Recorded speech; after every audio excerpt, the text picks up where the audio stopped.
Гидромедцентр курит в сторонке, когда я иду на замеры температуры воды в Черном море.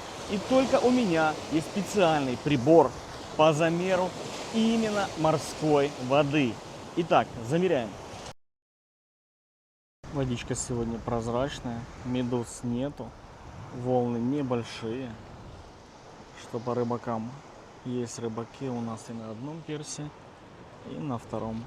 8 сентября, понедельник. У кого-то рабочий день, а у кого-то отдых. Неделька точно еще будет. Вот до конца недели классная вода. Температура воды в Черном море сегодня 21,5 градусов. Друзья, спасибо, что подписываетесь на мой канал, чтобы не пропустить важное видео.